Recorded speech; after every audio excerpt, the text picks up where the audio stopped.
Aaron Eckhart as a grizzled CIA veteran. Let's talk about the new thriller Chief of Station.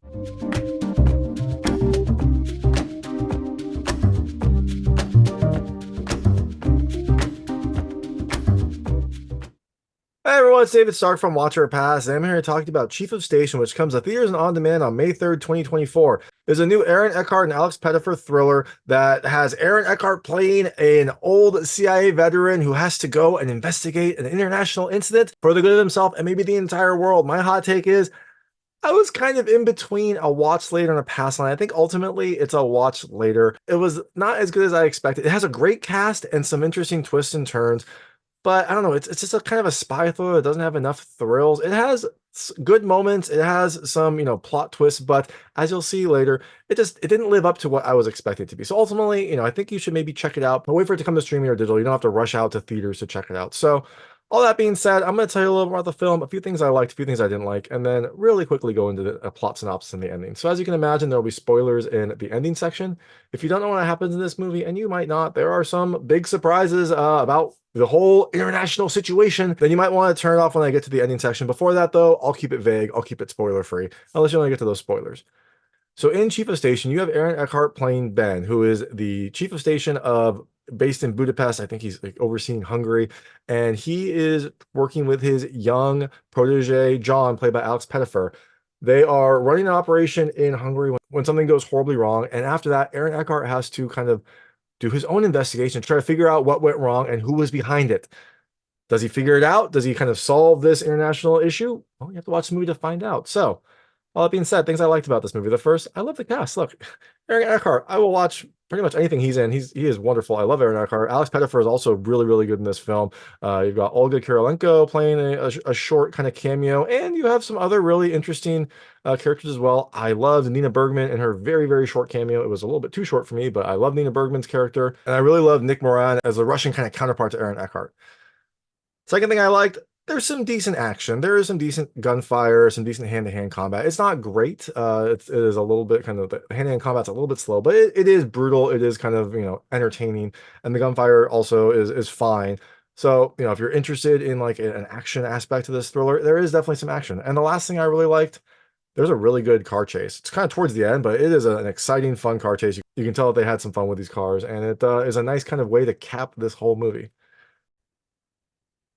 And another thing I love about this movie, full disclosure, I didn't remember this until after talking to the director, but there are some really fun, like, interpersonal relationships between the characters, especially kind of like because they're all in the intelligence community. You get these sentences like, how's your wife? It's your anniversary, because they're monitoring each other's conversations. They know what's happening. Or, you have questions about the past, or everyone, when they talk about people's, relationships and things like that, they're like, well, we're all part of the community. So you don't, do you ever really know someone? So there is a fun kind of reverence for the intelligence community and kind of like a fun, like, back and forth, like barbing between the members of the intelligence community in this film. That is just really fun to see. I love that. I wish there was more of that. You kind of like lose that as the movie progresses. You get a lot at the start, and then kind of as the movie progresses, you get less of it. But it is a really, really fun way to start. And also to highlight how like close these people are, how close they are to each other and how much they know about each other, even though they are adversaries. So all that being said, things I didn't love as much. The first, I'm gonna call it Aaron Eckhart's serious voice. He plays like a gruff, gravelly, old CIA person, and it just doesn't really come off as genuine. Aaron Eckhart, I feel like he is more of a soft-spoken person. Thank you for smoking. He was funny. I see him not as this like tough, grizzled person. And so when he's doing it, it almost sounds like, Christian Bale doing the Batman voice. It is kind of similar-ish sounding of ridiculousness. But Aaron Eckhart does this for like the entire movie. So it was just a little bit of a throw off for me. The second thing I didn't love as much, it was kind of tough to follow at the start, and there are a lot of random characters and nicknames, and people have some thick accents, so sometimes I didn't understand what they were saying, so I had to like rewind it to rehear what this person was, and sometimes they're referred to by their first name and their last name, and you have new characters get introduced randomly that you're supposed to kind of know, but you'd have never seen them before. It is difficult to follow. Once you kind of get everyone introduced and you kind of get a handle of it, it becomes easier, but at the start, I was rewinding a little bit just to kind of figure out who was who, which is another reason why you might want to wait for it to come to streaming so you can easily do that.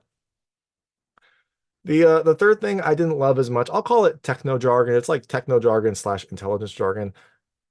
There is, a lot of like techno words and spy speak in this, and it didn't really seem to actually make sense. It feels very much like a, I don't know, Hollywood take on what a spy would do, which I guess is what this is. So I guess, I can't really follow that much. But when they describe some of the technical things that are happening, it kind of feels like, a made for TV kind of show in terms of like what they're saying and some of the like spy events that happen. It's fine if you just want to like have it in there and be entertained, but if you kind of dig in, it does feel a little ridiculous. And the last thing I didn't love, there is a turn pretty early in the movie, maybe about halfway, that is a big revelation, but it almost feels like it was revealed a little bit too early. I wish they would have like held that mystery off a little bit more.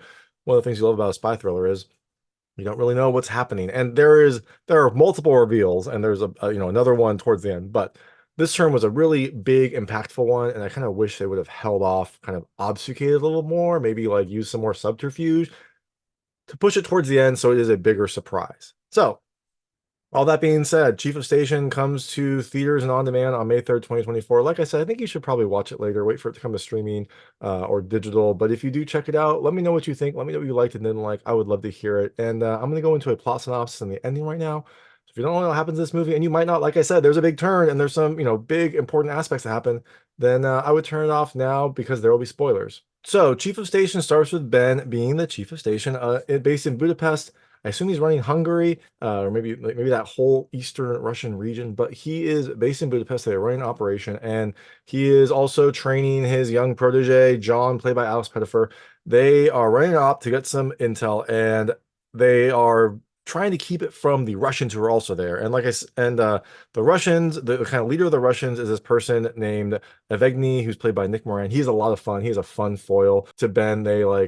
They know each other. They kind of like have a grudging respect for each other. And so, they will run operations against each other and, kind of like give knowing smiles if it goes well. So they are trying to intercept some intel, and it plays like a shell game at the start. They have this intel in, like a envelope, I guess, and it goes between like five different people, which was fun to see. But if you kind of think about it, like those five people are all probably going to get arrested and probably going to be interrogated. Probably not good for them. And that is a lot of assets to burn. I guess you could just pay them for like a simple thing and maybe, they wouldn't have any information. But it feels like that would not be a great overall situation. But it makes for a fun movie scene. They have this intel, it's passed off between multiple people. And eventually, they get the intel out. Ben gives like a knowing hat tip to Evgeny, who kind of like not like begrudgingly smiles at him and like waves. That night, Ben goes to dinner with his wife Farah, who it is their like wedding anniversary. They get into this dinner. It is lovely. She goes into the restaurant to get something, go to the restroom, maybe, who knows? She goes into the restaurant while Ben is outside on the patio, and when she goes in, explosion, the restaurant just blows up. So it seems like it was a hit targeting Farah. So Ben survives, his wife does not. 6 months later, Ben is back in Washington, D.C., and he's still like, he feels like he is still dealing with the grief, as you would imagine, 6 months after your wife is murdered in a international operation. But he is dealing with the grief, but he's also dealing with the politics of the CIA. So he is under investigation. They're trying to like come to the bottom of this whole thing. The Hungarian or Russian authorities concluded that it was a tragic accident, as you'd expect. But the CIA is looking into it, and they kind of suspect that maybe Ben was involved in this. Now, during the investigation, they, I guess, suspend Ben. And so he finds out months later. You would think they would suspend him instantly while the investigation is pending. Who knows? But after he finds out that like the IG Inspector General, I think, is investigating, he gets pulled aside by this IT person named Des. Ben is trying to get into, I guess, the CIA office to investigate some more to try to come to the bottom of what happened. And his card's not working. But Des sees him and like waves him through, like, talks him through the gate, gets him into the building. And we find out that he is going to help Ben. We find out that Des knew Farah. They worked together and she was one of the best. And so because of this, he is helping Ben. I mean, good on him, but this is a real big concern. If he is helping someone who is being investigated, that feels like he could risk his job. He could risk, treason if this kind of goes way bad for everyone. So I guess good on Des for helping, but they kind of start investigating what is happening. And this is interesting because like, Ben probably should have had his card revoked earlier. He shouldn't have been able to get in for 6 months. B, they start doing what I would consider would be basic investigation for the incident that should have happened months ago. They like go through the roles and figure out like who are the like questionable people that were around the restaurant that night. That feels like something that they should have done months ago when they were doing this investigation. I guess they are doing an independent one, but this doesn't feel like new information. So during this kind of like sweep of people, they come up with this person named Karan Taramov, who seems like a questionable person. They also ask about the Russians, but Ben is like, he doesn't think that the Russians were involved. He knows the Baltic chief. He knows Evgeny. He doesn't. This doesn't feel like their MO. So the CIA person is going to analyze Ben's laptop. He's going to, remotely hack it to figure out what information is on there. And during this time, Ben decides he's going to go to Budapest for a couple days to help investigate on the ground. Again, if you're being investigated by the IG, by the CIA, I don't think that you're going to be able to fly to another country. I assume his passport would have some sort of hold on it. But it's fine. I guess he's a spy. Maybe he has other ways. Now he flies to Budapest because he's got some time before he is meeting up with his son Nick. He was meeting his son Nick in Paris. Nick was going to be delayed for a few days, and so Ben's like, what? I'm not going to sit around in Paris for a few days. I'm going to go get to the bottom of this whole investigation. So again, he flies to Budapest, and while he flies to Budapest, we get some background on Ben and Farah's relationship. Farah had given him a necklace that has like a gem on it that's named after Fatima, I guess. It was given to him for protection, and she said, always wear this all the time. So Ben, being the dutiful husband, has. Now, when Ben gets to Budapest, he calls his old protege, John, and John decides to meet him for coffee. So when he meets up with John, John is kind of standoffish about the whole thing. He doesn't really give him much information, which seems a little weird considering how close they were. But you know what? Maybe John is actually kind of respecting protocols and not wanting to interrupt and not wanting to interfere with an investigation. Who knows? So Ben has to go to some of his other contacts. And so he goes to this person named Hitch, who's played by Nina Bergman. I loved her character. I really wish that they had more of her in it because she was like a breath of fresh air in this. Hitch was someone that worked with Farah, and she gives Ben some of Farah's old stuff. She gives him, we find out that Farah wasn't wearing like her real wedding ring. Hitch has that. Farah was wearing this like nanotechnology ring, and they think that someone hacked this nanotechnology ring to figure out where Farah was. I feel like there's easier ways to kind of observe someone, but that's what she thinks happened. They think that they hacked her nanotechnology wedding ring, and that is how they knew where Farah was, and that's how they knew to target that restaurant. But Hitch points Ben towards Evgeny, the Baltic chief that he knows, thinking maybe Evgeny killed her or knows something. And she also gives Ben the emergency fund that Farah had, which is just some cash to help him with the investigation. So Ben then goes to this like underground poker club where he meets up with Evgeny and they play high stakes poker, very Bond-like, like they're playing high stakes poker while he's asking these questions. Probably not the best place. This place doesn't seem very secure. It seems like maybe this information would not be easily transmitted here, but it wouldn't be a fun, poker scene if they did it in like a secure office. So they're playing high stakes poker. He's trying to get some information, and then Yevgeny's guards try to like escort him out, and Ben fights back. And Ben is fighting like big Russian dudes, but he's holding his own because he's the American chief of station, of course. He's fighting these Russian dudes, but eventually they get the better of him, and Ben gets taken. Now, going over to Nick. Nick is Ben's son, who is supposed to meet him in Paris in a few days. Nick is with his girlfriend. His girlfriend goes out to get some groceries, and while she's out, some big operatives come and tell Nick that they have to come with him, that he's in danger, and that they need to take him to a safe house. It's interesting because Nick is like working in IT. Nick is supposed to be this like IT person, and he decides to go with them, but he doesn't take anything with him. You would think you'd be like, hey, let me get my laptop. That would be useful to have. Let me get some other stuff. No, he just quickly goes with them, and they take him to a secure space. So while Nick is being escorted, we revisit Ben, who is woken up captive with Yevgeny. And Yevgeny just tries to figure out why he's there. He's like, trying to figure out why Ben is there, what he's doing. He's nice to Ben, and what Yevgeny does show Ben is footage from the dinner. They were able to hack the camera and take some footage from the dinner that Farah was at. And what we see is there was a former FSB agent there that Yevgeny said wasn't working for him. Yevgeny would know, he was the chief of Budapest.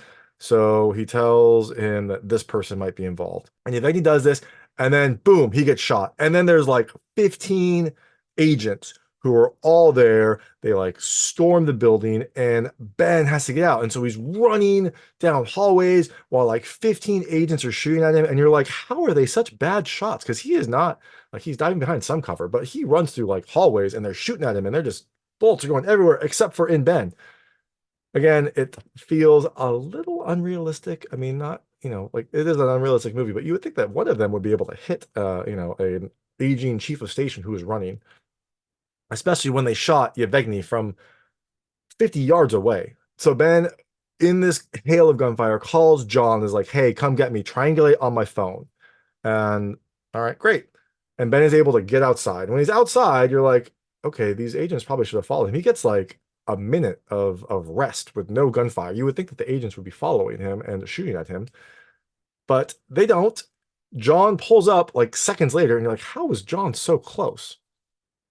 Ben jumps in, the agents come out, they start shooting, but John and Ben are able to get away. So John was apparently there because he was tracking Yevgeny. That's why he was so close. Sure, but you start to get some hints that John is probably not a good person. And he takes Ben to this like floating barge to a safe house. But when he gets up there, there's not CIA safe house. There are Chechen assassins there that want to get something from Ben. So it turns out that John is bad. He is working with at least these Chechens and probably is involved with a lot of other stuff. We also find out that the people that went to pick up Nick were working for John, but not the good guys. He was working for bad John, and so now Nick is also in custody. So John starts interrogating Ben, asking him, about something that Farah gave him, and you are thinking like, because he has this necklace, it must be the necklace. But Ben is a seasoned veteran. He doesn't say anything, even though they stick like electrodes under his fingernails in this very painful interrogation scene and like start jolting them. It is not of it is painful looking, but Ben doesn't crack. Eventually John leaves and the Chechens start interrogating him. And the main Chechen is this person, Karen Taramov, who was identified earlier as a potential like suspect, a potential person. That was when they did the CIA sweep of suspicious people. So Karen is interrogating him, and then a new person shows up, someone we haven't seen before. She like drops in, shoots everyone, and saves Ben. And we find out that this is Christina, who was also working with Farah, and she is trying to help. So so she saves Ben. They get out of there, and they like go into the next room, and there are a bunch of people there.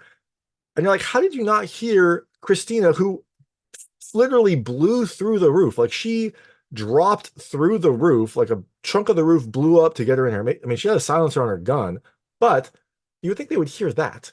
But these people didn't. They, they don't get. They didn't apparently know that Christina was here, and so they try to get out of the barge. But the Chechen, Karen Taramov, is still alive, even though a roof fell on him. He gets up and he, knocks Christina off the boat and then starts fighting Ben. And Ben takes a beating. Like he is shot at, he is beaten. Like Karen is in much better shape than Ben, and he just pummels him. But Ben is able to overcome it. Ben is able to fight back, and eventually, I think he throws Karen off the barge and is able to like survive. So then we get some more information on Christina and what all of this was. We find out that Farah had this stable of like deep cover assets, and she was working to expose this like complex money laundering operation that was linked to both the Central Bank of Russia and a whole host of NATO countries. And we find out that Farah didn't tell Ben because at the heart of all of this like whole scheme was a rogue US operative. It's probably John, the person that just tried to kill Ben. So that is why Farah kept this from Ben. Now one of the things that Christina asks is if he has the Hand of Fatima, which is the necklace that Farah had, because that apparently unlocks this like storage room that has a bunch of this information. So next, Christina takes Ben to this secret location, and they use the Hand of Fatima to open it. And they're like, oh, this is cool. It's like a secret storage locker. And they go inside, and there's like windows, and you're like, I don't really think you can have this like secret storage locker that is filled with all this like random, it almost looks like a museum. It has like costumes and things like that, or like a prop room, but it also apparently has all the information that Fatima was using for her investigation that apparently she didn't tell anyone about, and also was stored in this secure room that had windows. And one of the things they do find is a laptop in there. And this laptop, which is I've been seeing for probably at least 6 months, still has power. They power it up.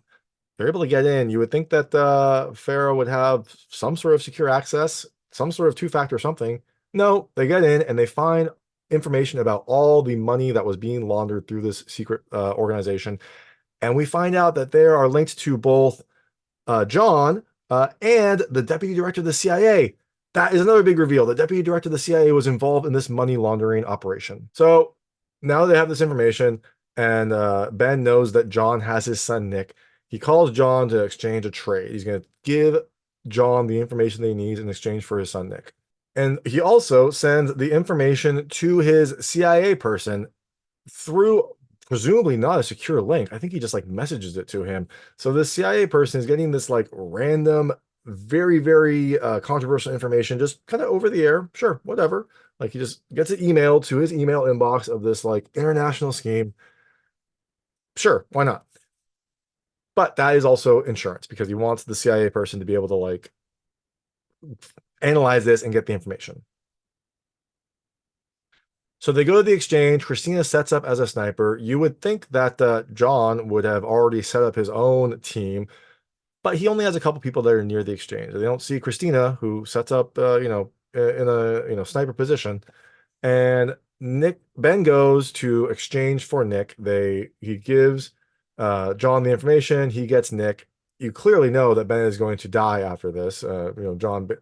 John says that they'll be fine, but he's probably going to double cross him. And then before John is going to double cross him, Christina takes out the two guards, the only two guards that John had. And then Ben pulls out like a flare or something and like points it at John. I don't know if it's like a sonic weapon. I don't know if they detailed it earlier, but he points it at John and John like, goes back in pain. And Ben and Nick get in the car. John gets another car and pursues. And you have this like fun car chase in the mud. It's a decent chase. You've got Ben and Nick in one of the cars, and you've got John and Karen in the other car. And John is shooting at Ben. Ben's like, Nick, you gotta shoot back. And so Nick tries to shoot, but like isn't a good shot, as you can imagine. And so he doesn't actually hit him. And eventually John is like, Nick, use the grenade launcher. You have one shot left. And they're like, okay, this is gonna be a cool scene. He's gonna shoot the grenade, it's gonna blow the car. No, he doesn't do that. John is able to like do a maneuver that causes the Chechnyan driver to hit something, flip the car over, and stop the chase. And like, okay, that was a little anticlimactic. Nick and John go to see the Chechnyan. In his dying breath, he says, like, I regret not killing your son when I had the chance, but at least I got your wife. And this is not good for Nick. Nick is very upset. So he finally uses that grenade launcher that he should have used earlier and blows the car up. So he basically commits murder. Car blows up. Ben's like, I'm proud of you, son. You're like, I mean, that doesn't seem like the right move, but it's fine. It's a spy movie. So Ben goes back to get Christina, but he finds John there. They have a fist fight. Eventually, Ben overpowers him, puts him in a sleeper hold, holds him for a little bit. You think maybe he's going to take him out. I don't think he does because John is still breathing. He definitely doesn't hold it long enough. But anyways, after Ben takes out John and kind of solves everything, the people that kidnap Nick show up and they have a gun. And rather than like finishing the job, which they were ordered to, Ben is like, you guys have the opportunity to do the right thing. Do the right thing. And they're like, okay. And you're like, these people were bad. They were going to kidnap Nick and kill him. Like, I don't think they would just be like, do the right thing. Like, okay, we'll do it. But they do. They put down their guns. They give him the car. He's able to escape with his son. And Christina says that she'll make her own way back because she is a lone agent. So fast forward, we see the Deputy Director Williams. He is getting an award, like a Lifetime Achievement Award at Spookathon. Oh, and during the Spookathon, there is a really funny line. Deputy Director Williams is in a room with all these other intelligence adversaries, intelligence people, and he has his joke. He says, it's nice to see so many adversaries in one room and no one is tied to a chair, which is a funny joke and everyone kind of laughs. And during this speech, while he is talking, all the other people in the room, these other high-level intelligence people, their phones light up. And it turns out that there is a new story about this whole corruption with Williams at the center of it. And you think someone would have leaked this to the CIA. I mean, maybe not, but if it is this widespread, do you think someone would have like floated this to the CIA for comment or anything? It is apparently a big surprise. Williams is, shocked by this, and he gets arrested, and he apparently pleads guilty, and the scheme is done. Ben is successful, yay, and we do finally see that Ben and Nick do eventually arrive in Paris. There's a scene where Ben is in Paris enjoying a meal, and Nick and his girlfriend show up. So they finally did arrive. We find out that Ben is now the new station chief of Paris, probably a much nicer assignment than Budapest. And it seems like everyone is happy in France. So all is well that end well. They stopped this international incident. Ben was able to move to a new chief of station spot, and he was able to avenge his wife. So that is Chief of Station. Like I said, I think you should watch it later. It was kind of between a watch later and a pass, but overall, I think there's enough entertainment in here that you can watch later. Just wait for it to come to streaming or digital. So if you do check it out, let me know what you think. Let me know what you liked and didn't like. I would love to hear it. And thanks so much for watching. If you like this review, please like and subscribe to this channel. It helps me out a lot. Make sure all my new content goes straight to you. Thank you. You have Aaron Eckhart playing Ben, who was the chief of station of, I think, Budapest. Budapest. With his young protege, what's his name? Generic name. John. So in Chief of Station, you have Aaron Eckhart playing John. So in Chief of Station, you have Aaron Eckhart playing John. That night, Ben goes to dinner with his wife. What's her name? Sonia? Farah. That night, Ben goes to dinner with his wife. That night, Ben goes to dinner. Yeah.